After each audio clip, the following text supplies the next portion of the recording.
So your back test looks amazing. You've got a super smooth equity curve, great returns, and you're ready to go live. But hang on a moment.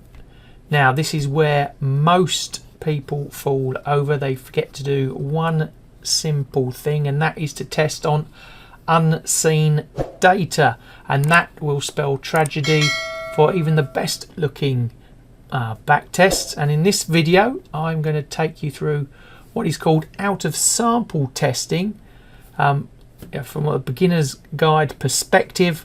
I'm going to take you through how you can start to use it in your world of trading and back testing, so you don't fall down like many others have in the past.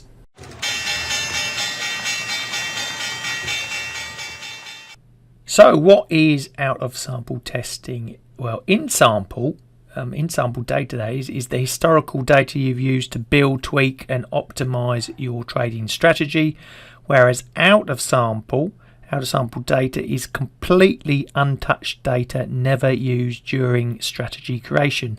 I suppose it's your way of asking, does the system actually work in the real world? And I like to think of it in these sort of terms, this sort of analogy. You know, imagine you're training for a 5k 10k race.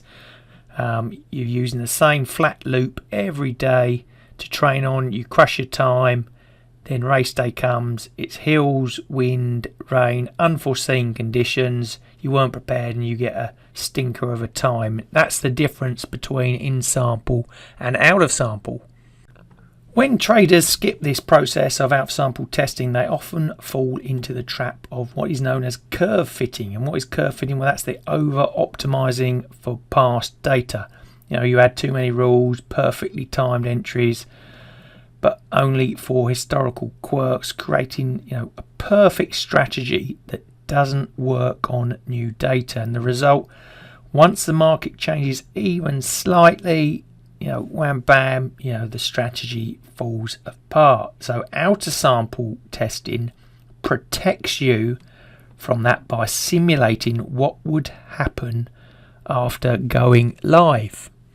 So I'm going to run you through how to do it by taking a really simple example. So first of all, you get your historical data and you're going to choose a data set that's long enough to split up into sections. So say for example we're trading the S&P 500 and we've taken the data from 2018 to 2024, 2025.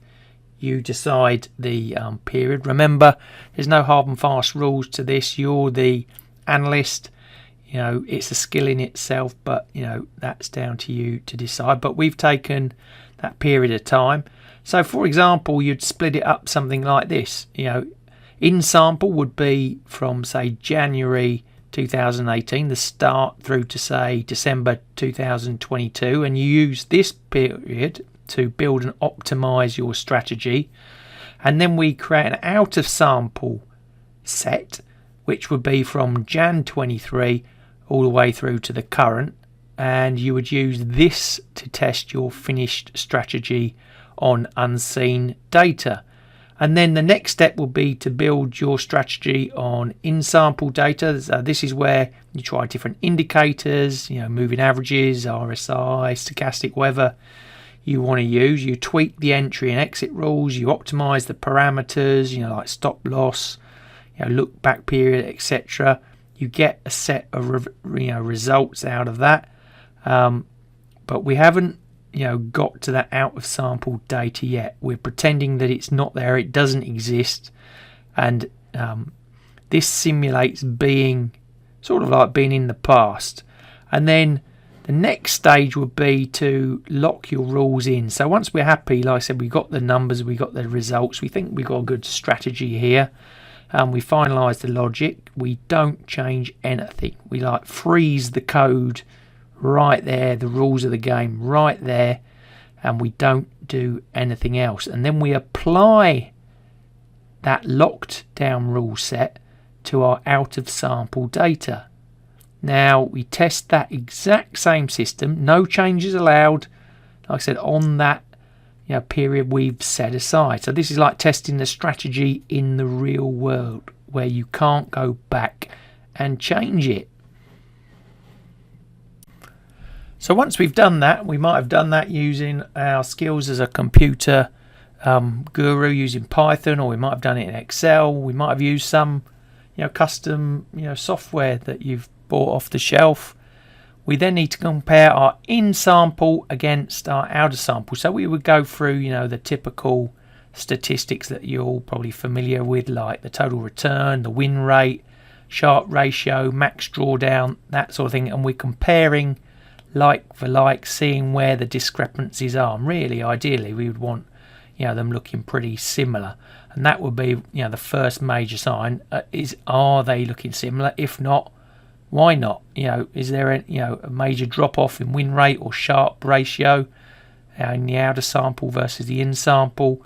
Are drawdowns still within the expected range? All good signs that we would be looking for. It's pretty obvious stuff, but you've got to really do this analysis to make sure. And then red flags, well, massive underperformance, the strategy stops working entirely, big drawdowns, poor trade accuracy, and if your outer sample results fall apart, that's your system telling you that really your original back test, that in sample period, was just luck. And unfortunately, it's back to the drawing board for your idea.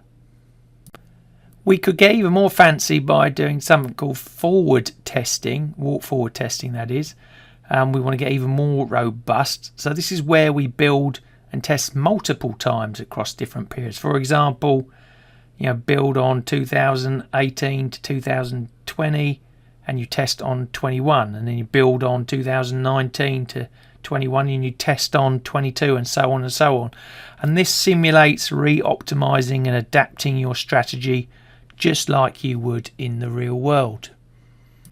So there you go, a basic overview of what out of sample testing is all about. You can make it far more complex than this, but hopefully this has given you a guide and understanding of what it actually is, and hopefully now you won't fall down like many do by ignoring that type of style of testing when you put together your back test. It's crucial, and it's a crucial element you cannot miss out on if you want to be successful over the longer term. And in my new book, Renko Chart Trading Revolution, I show you exactly how to do that, by piecing together, an edge, an idea using Renko, and then, what you need to do to get the strategy out there and working. Links to the book from my bookstore in the description below this video. And if you've liked today's video, found it useful, helpful, please give us a thumbs up. Don't forget to hit the subscribe and bell notification button for more content I'll be producing. So thanks for joining me, and I look forward to seeing you in the next video.